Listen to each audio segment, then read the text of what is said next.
Welcome and hello, and welcome to the Family Business Central Business and Management 201 series. This is one of 6 webinars that we have developed over the last 6 months, and they are specifically designed to cover all of the key areas that a family business needs to think about when they are building their family, their business, and of course their legacy. The other 5 are family governance, business governance, family communication, managing family conflict, and be your best generation. And the be your best generation is really another take at how we look at succession. And we find it's a very useful way of looking at it, and the families that we work with have responded particularly well to that particular webinar.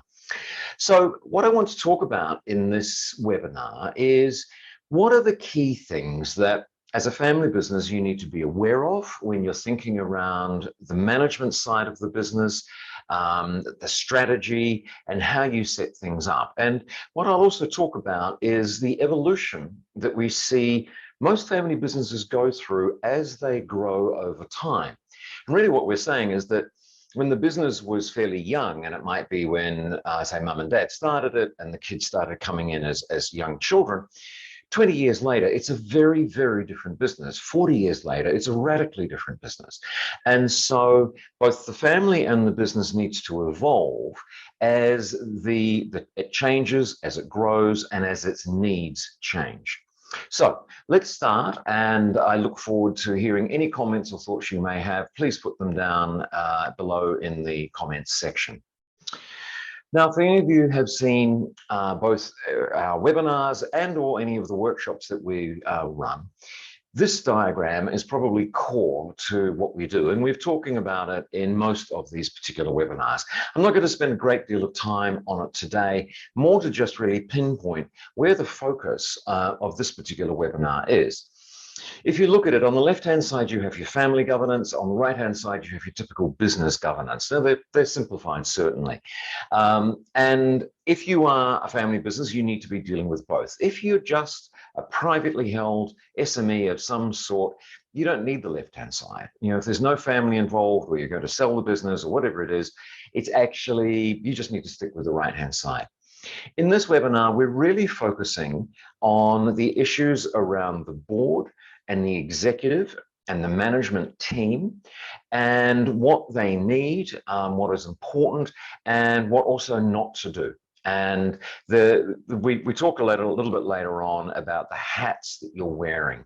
And for all parts of a family business, you need to be very aware. Which hat do I have on? Have I got my parent hat on? Have I got my sibling hat on? Do I have my executive or manager hat on? Or do I have my board hat or my shareholders hat? So these are all very different conversations. And one of the challenges for any family business is being able to manage those conversations and knowing which conversation you're having where. So when we run this particular webinar live, we actually ask the question, what is your ideal management team? Now, it's a bit of an impossible question in some ways. You know, what would they be doing? What would they not be doing? It's a nice thought exercise, and it's useful to really think about, okay, yes, we'd be seeing this and this and this, and these are the things that we would not be seeing, and it's a useful one. So for the sakes of the recording, we're going to cut to the chase on this one. These are what we think good management teams need to include. We know, and we've spent years teaching leadership and management in 3 or 4 different countries. One of the key things is that there are very clear roles and processes for the management. So people know what they're responsible for. There are clear processes in place for how things happen, not to be completely stultifying, but that people know how things are done. There's a repetitiveness, or there's a way of doing things.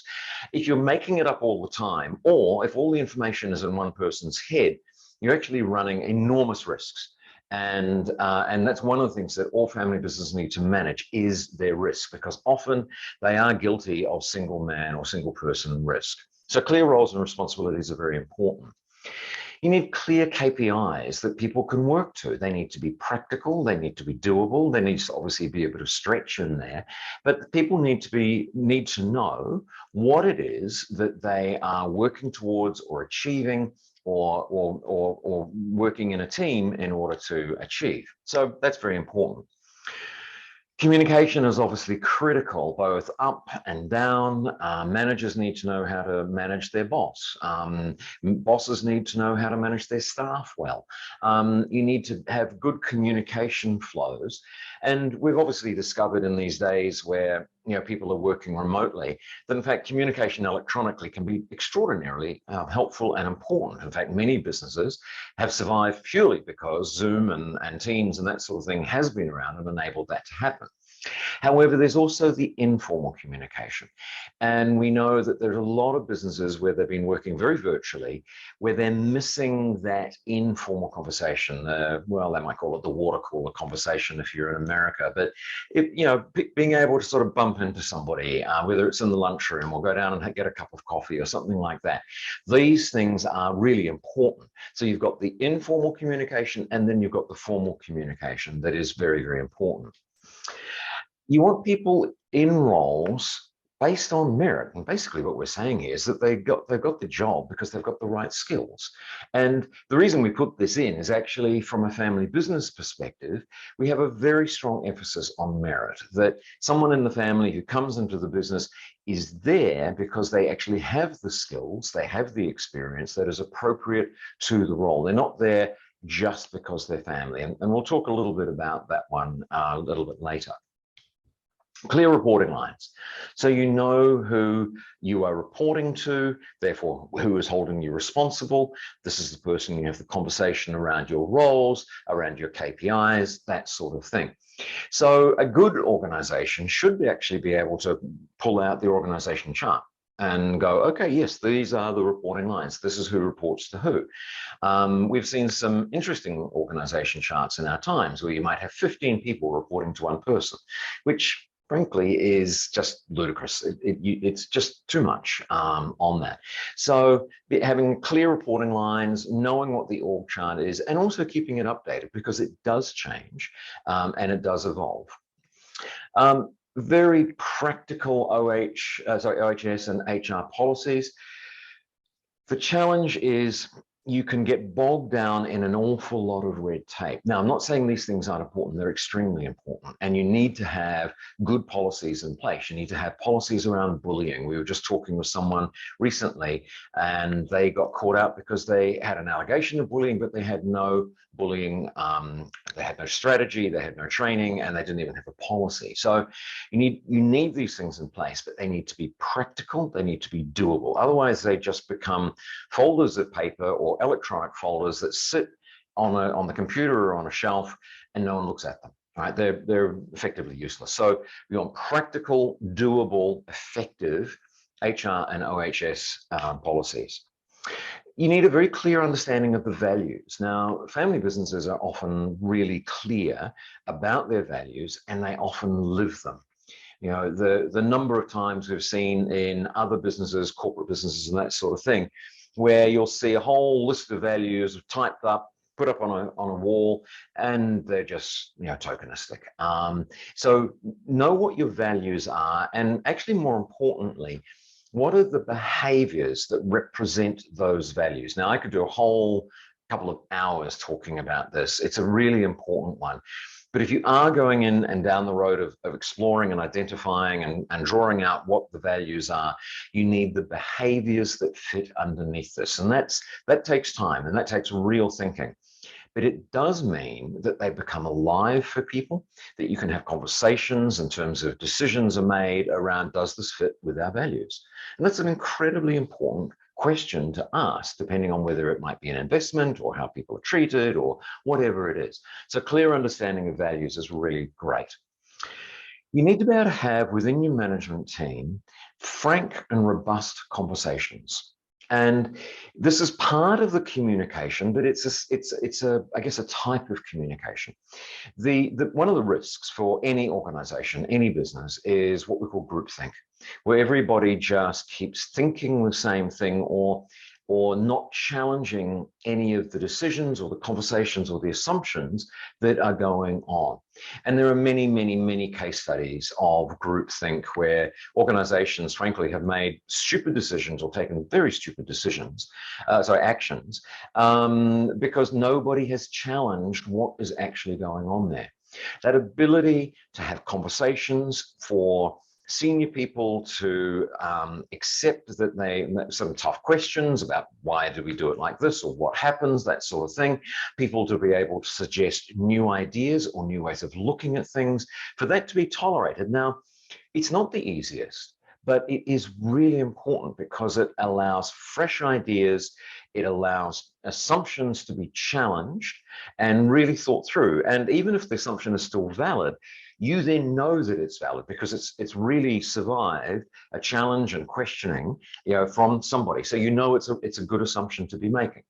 This is the sign of a really good team where it looks like they're arguing, but in fact, they're just having these robust and frank conversations. And it's very, very important. You need a clear strategy. And so the family in the family business isn't necessarily directly doing the strategy. That is actually the board's responsibility. But often the family will give a direction that they want the business to go in. And that needs to get translated into what is the strategy. The family always needs to be in control of the business, not necessarily all on the board or anything like that, but they need to be comfortable in the direction and therefore the strategy of where the business is going. And so this needs to be thought through and discussed and be very clear. This is the strategy. This is the 12-month strategy. This is the 3-year strategy. This is the 5-year strategy.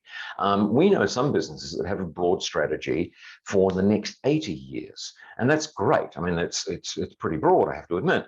But they know that that's actually what they want to do. That will be their 200th celebration, 200th year celebration. So, having that strategy in place is, again, very important. And finally, being very clear.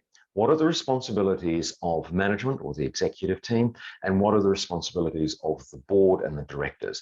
Because in some cases, and particularly in family businesses, people in management may also be on the board. They may also be shareholders. And again, it's that hat issue. Which conversation are you having? And be very clear, what are the responsibilities of each? I will talk more about that as we go through. In terms of the family business management team, what would be different? Frankly, there shouldn't be too much different. There's family members involved possibly, but really there should not be that much different. There's an issue of finding the balance. We know that with family businesses, there's more of a sense of family in the management team, but frankly, they shouldn't be that different. However, there are some challenges when you come to being in a family business. One of them is that often there's a lack of clear roles, and this is often based on history. Family businesses often started because some family member had a great business idea and roped another couple of family members in to help them, start it. And from there, amazing, amazing, amazing things happened. And so in order to get that off the ground, just about anybody did anything, or everybody did everything at some point, right? And, that was what was needed then. So this is part of the evolution of a family business, that actually, as you grow, as you become more professionalized, this issue of being very clear about who is doing what, who is responsible what, go back to that, what I was saying earlier about a good management team, becomes very, very important. And one of the challenges for family businesses is, what is our roles? Who is responsible for what, that sort of thing. Same with processes. Often there's an attitude, and I think it's part of one of the next bullets coming in, of let's just do it. Just get in there and do it. Now, again, in the very early days, that was probably a major survival strategy. As the business matures, less helpful. And so processes actually start becoming very important. The other challenge is sometimes family members are either not qualified or skilled, or the business outgrows them for the role they were in. We also see this sometimes with non-family members who have been with the business from the very, very early days.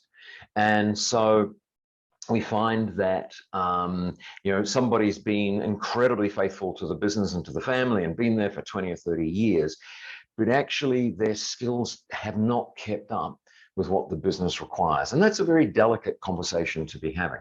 We do see it sometimes with family members, particularly if they've gone in just on the basis that they're a family member, which is not based on merit, it's based on you're a family member.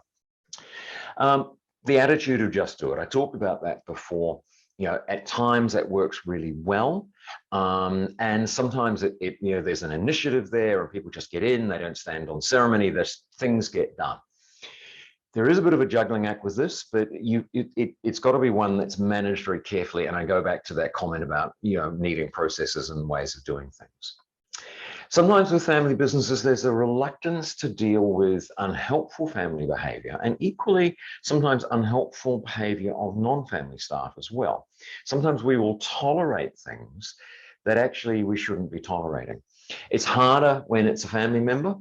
And so if a family member is working in the business and they report to, say, a non-family member, which is often very, very useful, that non-family manager needs to know that they can manage that family member appropriately, right? Which may be, they might get a warning, they might get fired, if the behavior is really not appropriate. If there's a protected species, as a family member, that's extremely unhelpful, and it sets up extremely unhelpful dynamics in the management team. Younger family members coming in, and this isn't necessarily a challenge, but it is one thing that, in fact, we often encourage our family businesses to get younger family members coming in, but often just as observers, just to watch and listen and see what is going on with the business. It's a wonderful part of the development, particularly for the next generation. For some non-family management, they find that a bit strange or might be feel a bit awkward with it.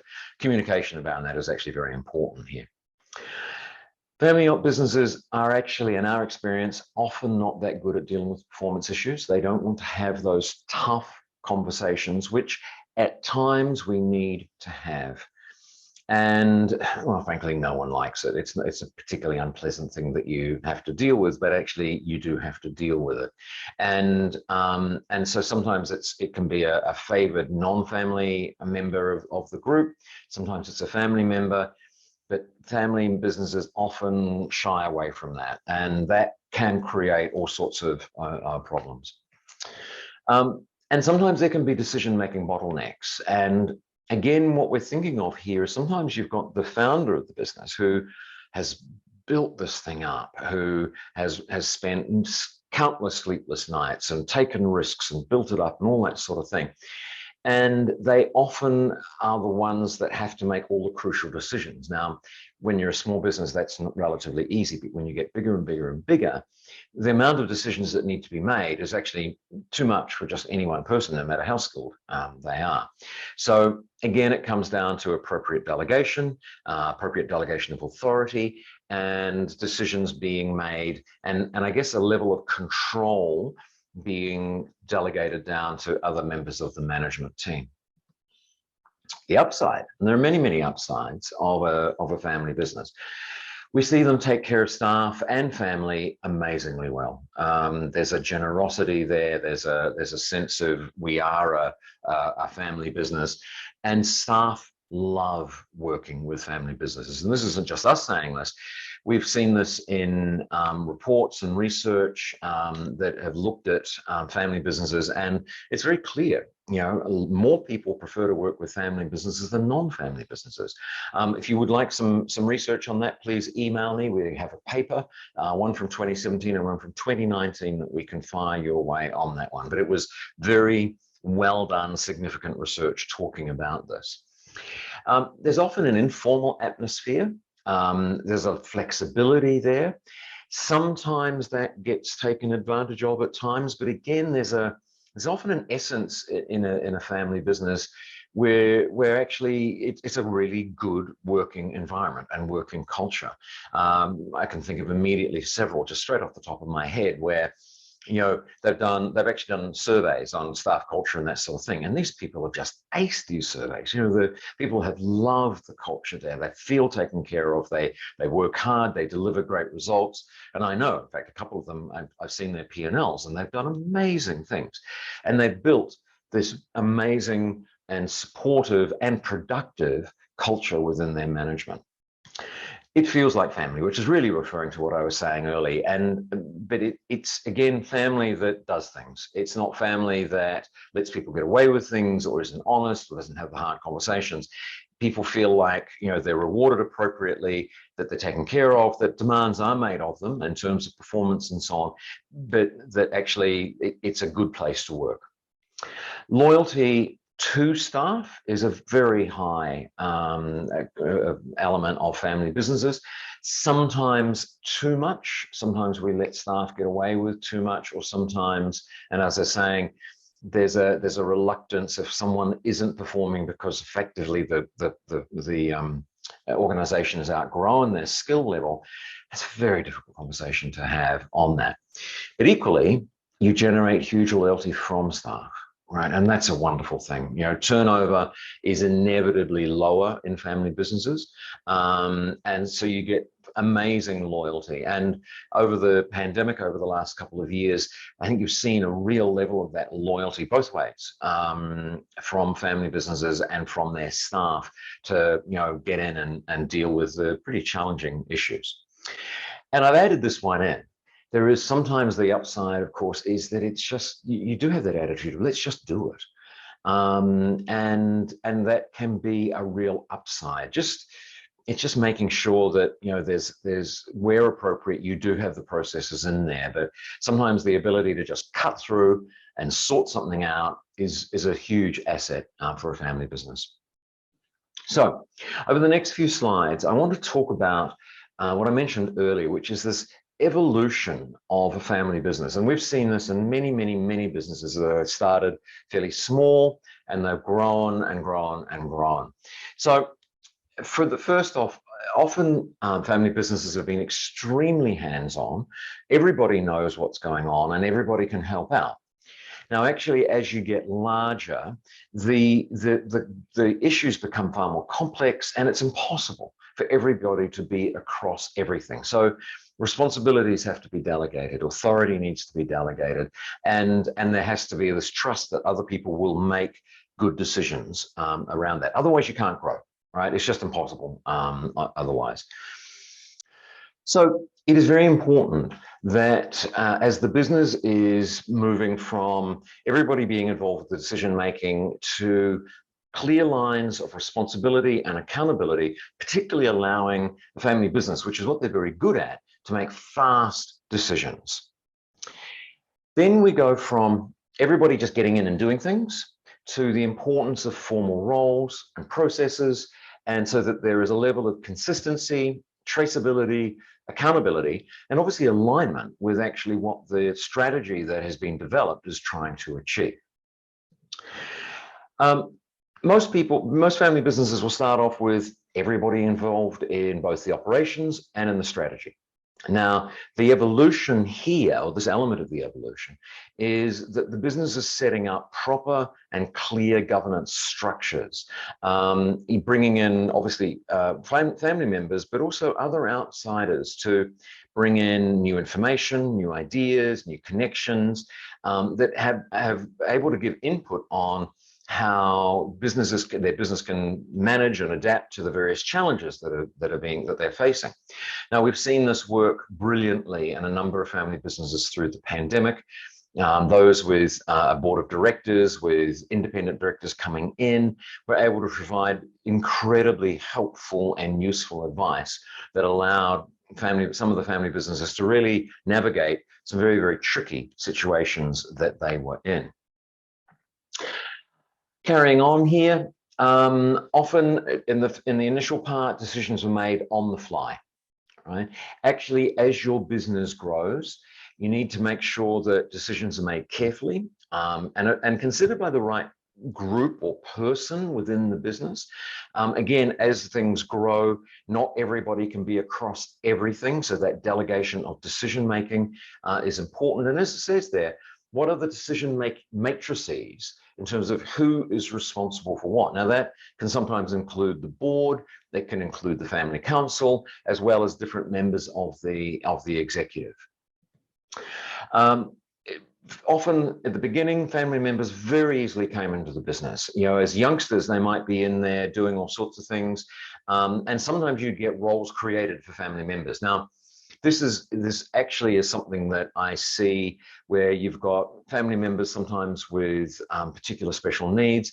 They can get incredibly supported by the family business, even as it grows. And again, I can think of two straight off the top of my head who have a very clear policy and see this level of diversity as important. But where you're generally moving to is agreed development paths, merit-based selection, and that you get the job not because you're family, but because you have the skills and the appropriate training, to do that. And that is a very important evolution here. Often, family relations strongly influence how the business is run. And the business is often almost just another version of the family. Whereas if it's going to really grow, it has to get past that. And so family members are expected to both leave their family stuff at home, behave professionally, and be part of a professional business that is growing. So this is, again, an important part of the evolution. Instead of just being another version of the family, it's a business who has family members involved, but leave that stuff at home. Often when you start off, there's not so much confusion about family and business conversations. It's just you never stop having business conversations. And, you're having a business conversation at work, you're having a business conversation at dinner, you're having a business conversation on holidays. And everyone gets sick of talking about the business. So be careful. And this is the hats conversation or the hats issue that we talked about here.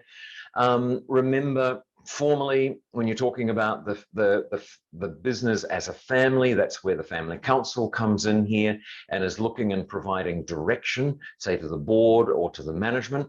And also be clear, because it's often the same people, or some of the same people anyway, in the family council, in the board, and on the shareholders, and also on the executive. Which conversation are you having? Are you having a management conversation, a board conversation, a family conversation?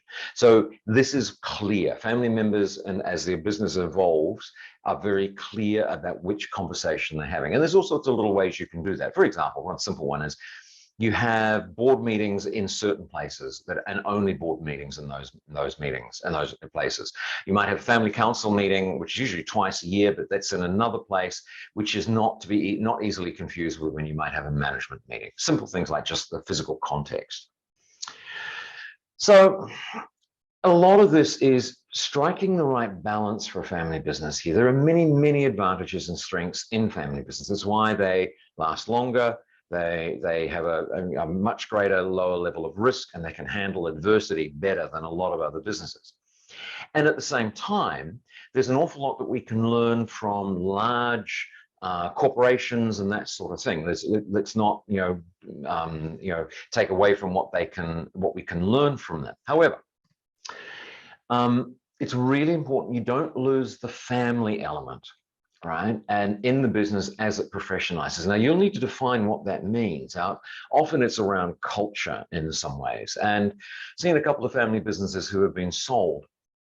And there's nothing wrong with selling your business in the slightest, but we know that staff have struggled at times because what they've lost is that family element, because they've been taken into another larger business, or someone else has bought them that is just going, right, here's a business and it's got to make money. So it's important that you don't lose that family element, because that's often why people want to work for you. And equally, you don't want to lose the agility. You don't want to get yourself bogged down by processes, which I'm just contradicting what I said before, but unnecessary processes, unhelpful processes, because often family businesses, that one of their great skills is the ability to get the key people in the room, discuss the issues, make decisions, and go. And that agility is wonderful, and you really don't want to lose that. Also, don't lose the loyalty. And again, this is linked with possibly that family element here. But many people and staff show huge loyalty to the business and to the family, and equally that loyalty back the other way, as long as it's not tolerating unprofessional behavior or inappropriate behavior. But that loyalty element is one of the hallmarks of a really good family business. So what does the team need from the family? There are several things here, and it's important to just be aware of them a little bit. One of the key things is the clarity around roles, and I talked about this earlier, because often family businesses smudge those, and so be very clear, what is the role and that you're expecting of people to do. They really do not want to be dragged into family stuff, right? And there is always some family stuff. So keep the family stuff, keep the family arguments or the disagreements to one side. Do not bring staff into it. And as it says there, they don't even want to know about it, because often they love all the family members. They don't want to know that there's arguments going on. So keep that to yourselves in your family, away from the business.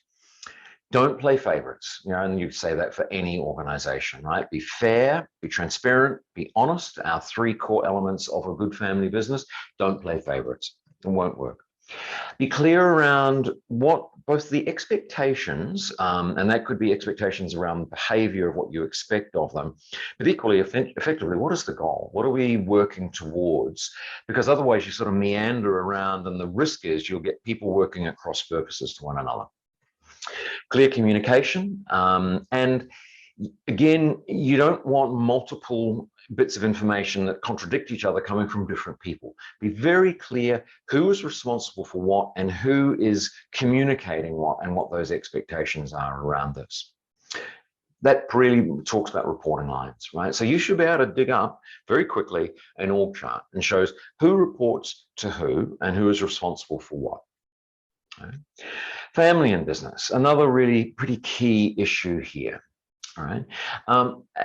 Every family business is really, particularly those who are looking at building this legacy, is thinking about succession and what succession means. So often they're coming into the management team. Now, this could be for coaching, on-the-job training, observation, right? It's part of the next-gen development plan, really. Any family member coming into the business, their behavior needs to be above reproach. They are effectively representatives of the entire family, and they need to be very clear. They have to be, their behavior has to be absolutely role gold standard. Family members who go in there saying, well, I'm family, I can do what I like, or they think they can tell anybody to do something because they have the family name, it's a disaster. Right? So family members need to be absolutely on their best behavior when they're working in the business here. Now, family members, and it's particularly for those who want to take a leadership role, you're only going to be successful if you can build the relationships and get the respect from staff. If you go in there expecting to be respected just because you're a family member, it ain't going to work. Right? It's a house of cards, it's a facade. And so we know many next-gen, successful next-gen people who've been informed by the family saying, you can only be the leader of this business if you can win over staff, suppliers, banking maybe, and build that respect. Because if you can't do that, it doesn't matter how clever you are or how many MBAs you might have. If you don't win the staff over and have those relationships, it just ain't going to work. So this is an important challenge for anybody who wants to take particularly a leadership role. And there needs to be a level of respect, right? If you're a good business, you've got some very talented people in there. And so you need to respect their skills, their knowledge, and what they bring. And it's part of also this, your behavior needs to be above reproach. There's a respect element to this. Now, that doesn't mean you're not holding people accountable, but your behavior as a family member needs to be respectful and absolutely above reproach. Now, the family business hats, and I've talked about this already here. You're wearing many, many hats, right? You could be wearing your shareholder hat, your director hat, management hat, family hat. Which conversation are you having? All right, now we go on and on and on about this, but we know it's a major challenge for any family and family business. So be very clear. And some of those things I mentioned earlier, sometimes you use the physical context that denotes we're having this type of meeting right now on that. I want to spend a little bit of time talking about board versus management. And talked a little bit about it before here. So broadly, and if you want more detail, we've got a separate webinar on family governance, business governance, which talks about in detail the board and management stuff. I'm only just going to cover it lightly here. So in terms of the responsibilities that board members have, it's absolutely the fiduciary responsibility for the business around overall strategy, financial integrity, holding senior management accountable, risk and running a risk register of some sort, and compliance. So that's very important, for the board, and there's a lot of elements underneath all that. In terms of the management versus the board is responsible for developing strategy.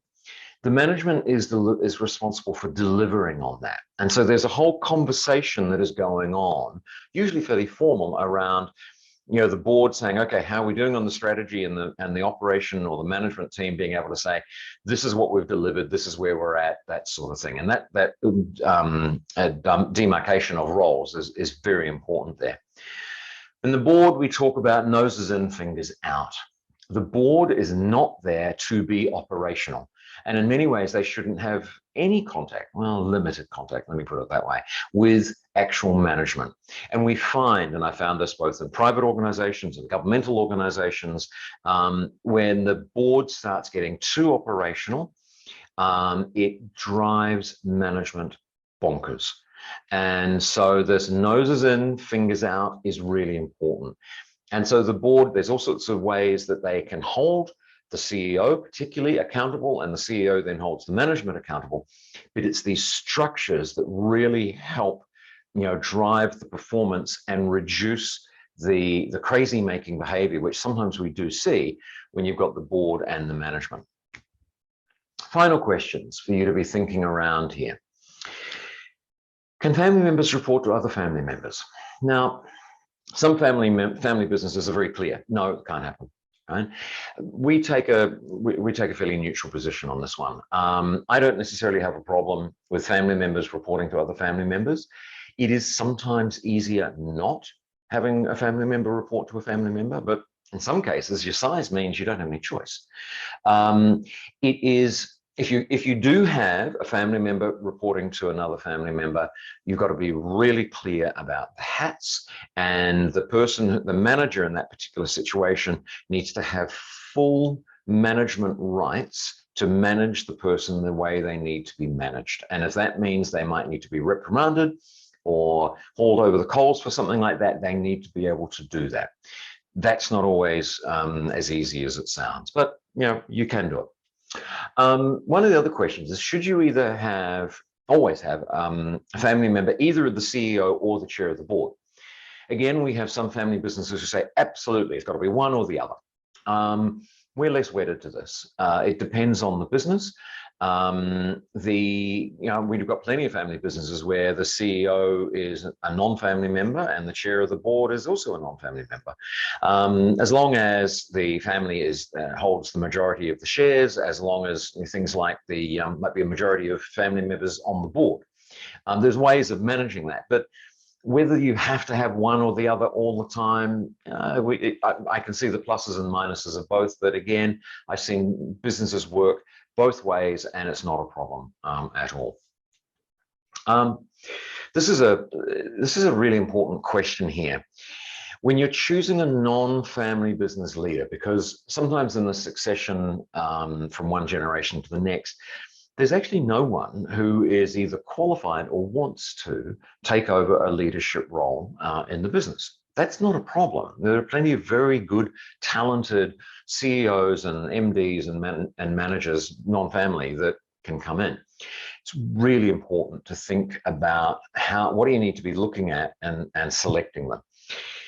We've had some pretty bad experiences where people have come from a corporate environment to come and run a family business. And the main thing is, it's not that they don't know business, it's that they don't know family business.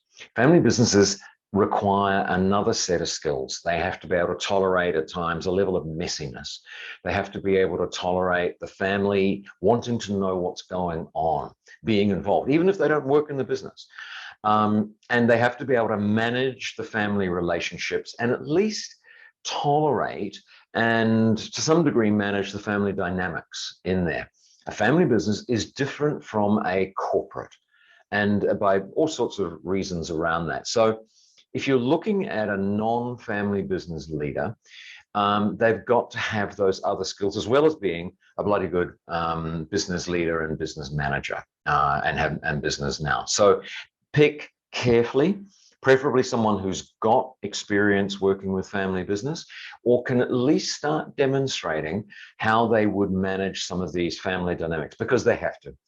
Because they're in a senior position, they're responsible for the running of the business, and they just can't isolate themselves from the family. They might be asked to come in to family council meetings, for example, or sit on the board with other family members who may be asking all sorts of questions there. So this is where it makes family businesses become quite unique. What if staff don't respect the leader? If they're a family member, you're in trouble, to be frank with you. As I said earlier, if you can't win over the staff, it doesn't matter how many skills you've got and from business and that sort of thing, you have to be the leader, you have to be able to win the staff over. And so you may not be a successful leader of the business, and the family might need to look at someone else, or you might have to go get some really good skills and coaching and mentoring in order to do that one. That is particularly important.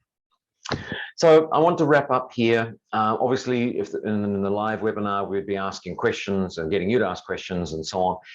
If you do have anything, please do not hesitate to get in touch with me. My email, philip@familybusinesscentral.com. You can put some comments down below, but would love to hear your thoughts, your reactions, your comments, anything that may have been triggered and you thought of as we're going through this. Hope you enjoyed it, and hope you get an opportunity to also have a look at the other 5 webinars in this 201 series as well. Thank you.